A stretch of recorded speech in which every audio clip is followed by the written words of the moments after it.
The wind howls like a chorus of forgotten ghosts, slicing through the silence of a world holding its breath. Static crackles from a battered radio, the voice that cuts through it rough as gravel and twice as cold. 30 years I've waited. 30 years of stockpiling, planning, surviving. Y2K's digital phantom, 2008's economic carcass, COVID's invisible siege. But 2025? It's not another crisis. It's the convergence. The word lingers, heavy as a blade against flesh. Jeane Dixon's long-dismissed prophecy whispers back from the shadows now, not as mystic babble, but as a roadmap to chaos. Imagine dominoes forged from pandemics, cyberattacks, and climate collapse, each teetering on the edge of a single, fragile year. This isn't paranoia, it's arithmetic. Governments falter under debt avalanches. AI outpaces its masters. Crops wither beneath skies choked by wildfires. And somewhere, a clock ticks toward the moment these threads braid into a noose. You think you've seen collapse? The prepper snarls. Y2K was a flicker. 2008, a tremor. But 2025, it's the storm that swallows the fire. His words unspool like barbed wire, supply chains snapping, grids plunging cities into primal dark, desperate millions clawing at empty shelves. Yet beneath the dread lies something darker still, a perverse hope. For in this prophecy, there's pattern. In the convergence, there's clarity, a blueprint, not to stop the unraveling, but to survive it. The static fades, the wind dies, and in the silence, a question coils around your throat. When the threads snap, which side of the razor do you stand on? The world is a tinderbox now, its fuse lit by forces ancient and algorithmic. You feel it, don't you? The shudder of empty ATMs in Caracas, where hyperinflation turned banknotes to confetti.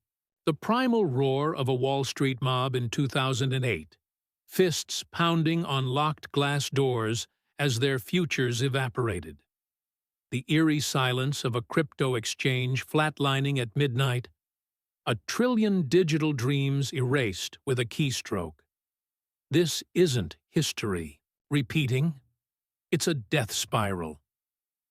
Cash will be paper, hisses a grizzled survivalist, his hands calloused from burying gold in Appalachian soil. Skills will be currency. And so the blueprint begins. Hoard alcohol, ammunition, antibiotics, the EI unholy trinity of barter. Master solar repair by firelight. Let seed saving become scripture. Diversify or die. Crypto wallets humming in the dark.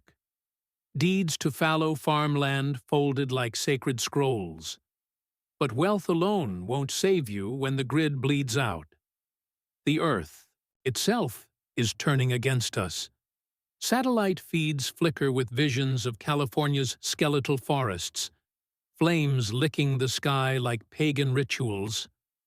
Pakistan's drowned cities, concrete tombs swallowed by monsoon fury. AI climate models spit prophecies in red text. 2025 tipping point confirmed. The air tastes of ash and inevitability. A Texan father, his voice frayed as the rope he used to lash his family to a rooftop during Harvey, barks orders, filtered. Masks, water purifiers, fire starters, 1 bag per soul. His RV, a steel ark, idles in the driveway, fueled, stocked, maps to Patagonia's cold embrace marked in blood-red ink. But where do you run when the entire map burns? Chaos isn't coming. It's already here, wearing the face of your neighbor. Leaked Pentagon war games simulate 2025. EMPs frying substations, drones hunting by thermal signature, fresh graves in Walmart, parking lots. A cyber attack blackens Manhattan. Survivors trade bullets for canned peaches in the carcass of a bodega. In 2025, a guerrilla radio operator crackles. Your neighbor may be your only ally. So you memorize backroads on paper, because satellites lie. Encrypt messages with signal by day, ham radio by night. Join the shadow network of preppers trading diesel and distrust in church basements. This isn't paranoia, it's Darwinism with a shopping list. The convergence is a live wire. Dixon's prophecy isn't mystic ramblings, it's a countdown. 30 years of collapse, compressed into a single year. Can you taste the static? The moment when economies, ecosystems, and empires snap like over-torqued bolts. The choice isn't between fight or flight. It's between adapt or become another fossil in the strata of human arrogance.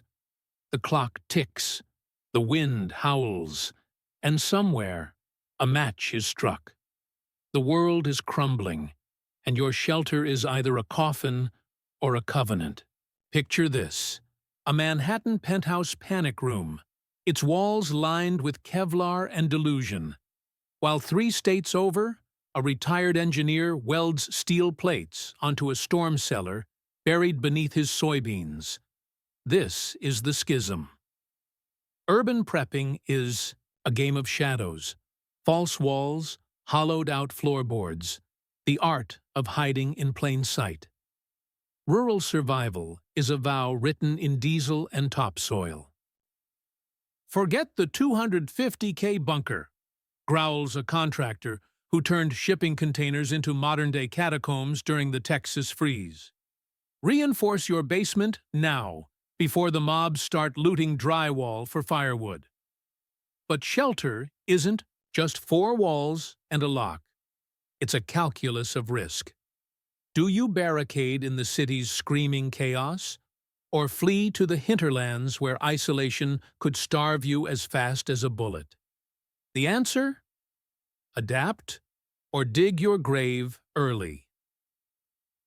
Hunger is the quiet apocalypse. A single mother in Detroit films herself stacking rice sacks and dried beans into a closet-turned larder, her voice trembling. 6 months of meals for under $1,000. But what happens when the rats come? Or your kid forgets what an apple tastes like? The camera cuts to a former Marine chewing a roasted pigeon in a burned-out Baltimore high-rise. "Protein's protein," he shrugs, grease glinting on his knife. Foraging guides trend online, dandelion roots for iron, acorns leached of tannins, the art of trapping sewer rats without catching hepatitis. But beware the grifters hawking survival food that rots by spring. Test every calorie. Trust nothing. Because when the shelves empty, even your neighbor's kindness will come priced in hunger. Now, let's talk blood. Not the metaphorical kind, the hot, slick reality of it pooling on your kitchen floor when the hospitals go dark. A combat medic turned TikTok Grim Reaper unzips her trauma kit on camera. Tourniquets, bone saws, veterinary-grade antibiotics. "You've got 72 hours, she says, cold as a morgue slab. After that, sepsis wins, gangrene wins. The dentist who didn't stock lidocaine, he'll be pulling teeth with pliers and vodka." The stats flash: 87% of ER nurses admit they'd abandon their posts in a grid collapse. So practice stitching pig flesh in the dark. Memorize which moss slows bleeding. Pray your stockpiled amoxicillin isn't counterfeit. Because in 2025, flesh is currency, and infection is the tax. This isn't a drill. It's a triage. The billionaire's bunker and the farmer's root cellar are 2 sides of the same cursed coin. One built on arrogance, the other on dirt under nails pragmatism. The medic slams her kit shut. The engineer sparks his welder. The mother counts beans like rosary beads. And you? You're standing at the edge, staring into the storm. Will your shelter hold? Can your stomach handle pigeon bones? Will your hands stay steady when they're slick with someone else's blood? Tick-tock. The clock's hands are knives. The wind smells of gasoline and rot. And somewhere, deep in the earth, a shipping container shudders. The silence is the killer. Not the hollow quiet of empty streets or dead airwaves. The inside silence. The kind that creeps into your skull after 6 months off-grid, where the absence of human voices turns your own mind into a funhouse mirror.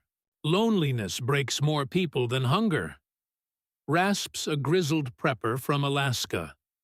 His eyes twin voids in a lantern's flicker. He survived on frozen caribou and melted snow, but it was the yearning that nearly gutted him. The primal ache for a laugh, a touch, a quarrel.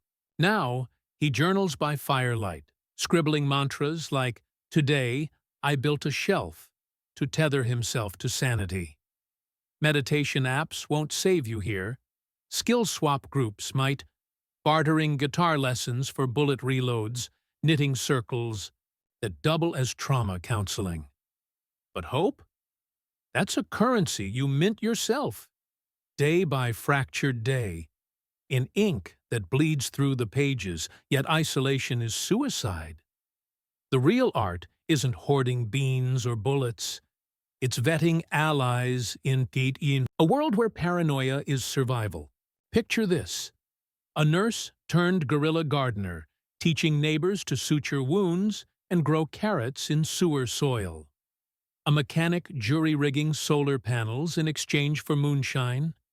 A retired librarian memorizing every face at the Skillshare. Weeding out the wild-eyed conspirators, whispering about false flags and blood sacrifices. In 2025, she murmurs, your community is your bunker. But trust is a landmine. That friendly face offering antibiotics? They might slit your throat for a can of diesel. That sobbing stranger at your gate? They could be the scout for a raider gang, or just a father, a mother, a you. Which brings us to the knife's edge. Ethics. Do you shoot the looter clutching your last jug of water? What if they're 12? A former FBI negotiator, her voice steel wrapped in silk, lays it bare. Crisis doesn't create monsters, it reveals them. She carved rules in the dark. Share only what you can lose, never reveal your stockpile's depth. Mercy must be a strategic choice. But when your child's fever spikes and a stranger holds the last vial of penicillin, morality crumbles. Survival is a moral calculus where every equation ends in blood. So here's the truth they won't tell you. Prepping isn't about gear or grids. It's about the God you'll become when the world stops watching. Will your hands tremble as you turn the lock? Will your journal fill with prayers or confessions? The wind carries screams now, or maybe laughter. It's hard to tell. And inside you, the fragile space between collapse and communion, humanity hangs by a thread. Tick-tock. The apocalypse isn't an end. It's a forge. Imagine Detroit's skeletal skyscrapers clawing at a smoke-choked sky, their hollowed guts now pulsing with life. Rooftop tomatoes bursting through cracks in concrete, honeybees droning. In abandoned parking garages, children trading Pokemon cards for heirloom seeds. This is the alchemy of desperation. Post-collapse trades won't be listed on NASDAQ. They'll be bartered in shadows. A former chemistry teacher hawks bleach and sand water filters from a bulletproof kiosk. A gunsmith teaches teens to reload casings with scavenged gunpowder, her workshop lit by stolen solar panels. Bullets are the new Bitcoin, she laughs. but her eyes dart to the door. Survival has a syllabus now. Bullet crafting 101, wound stitching 203, advanced distrust. Yet amid the rubble, Detroit's urban farms bloom like defiance. A renaissance fueled by dumpster compost and stolen rain. This is the paradox.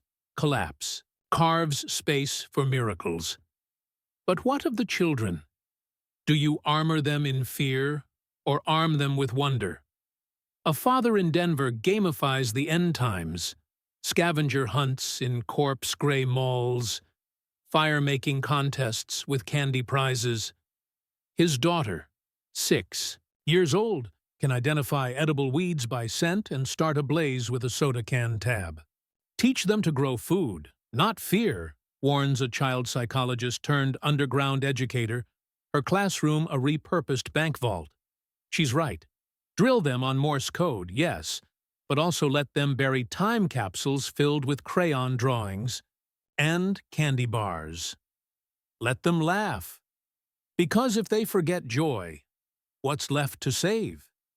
Here's the secret they'll weaponize against Dixon's prophecy. Prepping is prevention. A stocked pantry cools panic. A rain barrel slakes thirst and rage. When the grid flickers, it's the prepper with solar rigs and suture kits who becomes the calm in the storm, the one who patches the neighbor's wound instead of looting their meds. The narrator's voice cuts through, icy yet urgent. You think preparing accelerates the end? No. It starves the chaos.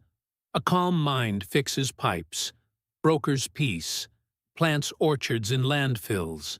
The math is brutal but elegant. Every seed bank, every trauma-trained teen, every alliance forged in basements chips at the prophecy's power. So dare to hope, but hedge your bets.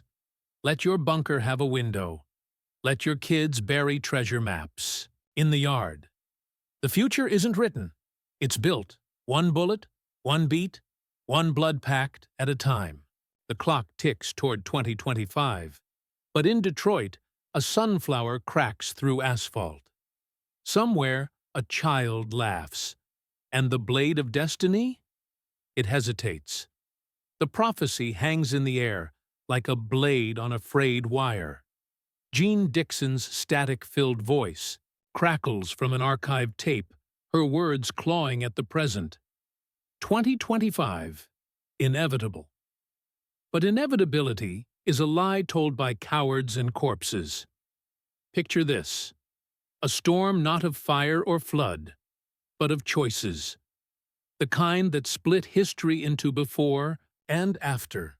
A grizzled prepper stares into the camera, his face a roadmap of scars and stubbornness. Prove her wrong, he growls, slamming a machete into a table stacked with survival manuals and dog-eared photos of loved ones. But when the grid dies and the streets burn, don't let the darkness out there, he taps his chest. Infect the darkness in here. The screen fractures into a montage, a mother teaching her child to purify water while reciting Shakespeare, a veteran trading bullets for seeds with a trembling stranger, a teenager scrawling, "Stay human," on a bunker wall in charcoal. This isn't about hoarding or hiding. It's about weaponizing hope. The clock ticks toward 2025, but the real countdown is in your marrow. Will you become a monster with a stockpile or a guardian with a blueprint? Download the free 72-hour crisis blueprint now, not because you're afraid, but because you refuse to let fear erase your name. Share it with the neighbor who lent you sugar during lockdown, the friend who texted, "You okay?" during the riots, the sibling you'd shield with your body in a mob. They're your tribe, your lifeline, your why.